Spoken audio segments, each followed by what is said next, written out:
This one says, what do you do when you hear someone you are caring for express bigotry?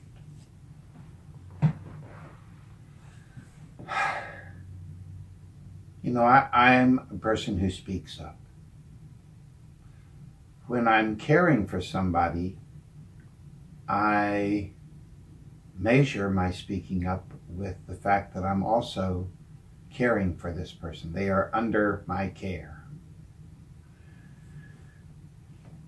The easy part about it is that there's nothing about bigotry that is healthy for a person. Even if everyone in the family you're talking to hates color, religion, countries, hates something, it's not healthy for them. So I cannot think of a single thing about health that has to do with hate. And so I have an end in talking about bigotry by hearing what they're a bigot about and saying how having that feeling is not good for your biochemistry. It isn't good for your biochemistry. And also having hate feelings sit in your body, I think it's safe to say that it affects your immune system.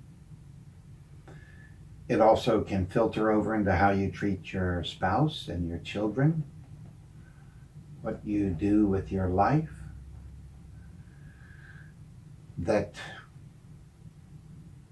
So there is that part of that's very clear. I think people who are bigoted in hate, and the one I know most about is hate against color. Although I feel I've met more men who didn't love women, it would be hard for them to say they hate them. But it's easy for a certain number, especially men, to say they hate black people. A tricky thing about the hospital is that invariably, most of the time, we would have somebody who was there black. And so exposure often is what can stop hate. That I think I've seen in my life many a person change in their feeling for another person for what they would traditionally hate, that they're a Jew, that they're an atheist. If you gain familiarity. And I would say that's the strongest thing, to, as soon as you hear the hate, to try to find situations and circumstances. There can be movies you can show, which can be very useful. There can be, I think clown trips are another trick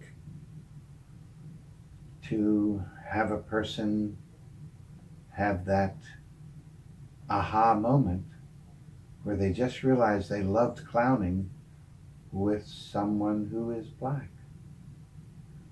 or a male if they hate men, or gayness.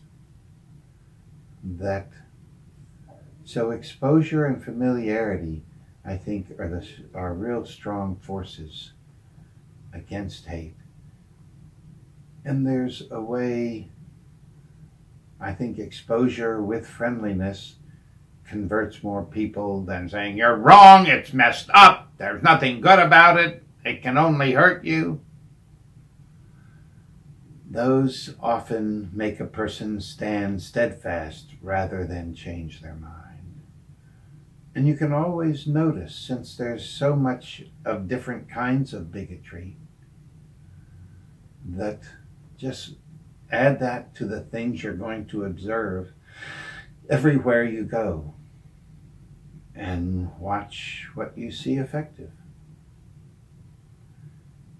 And actually assign yourself situations to where you're going to address that situation now. That's what happened to me in medical school.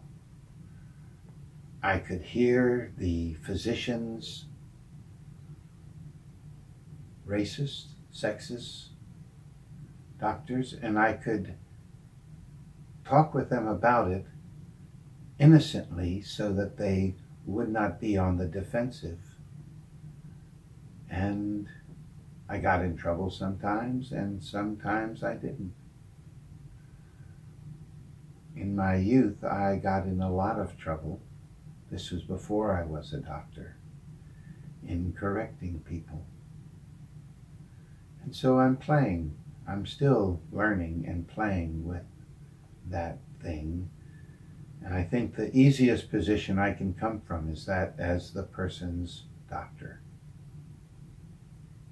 It's good medicine to stop hating. Ooh.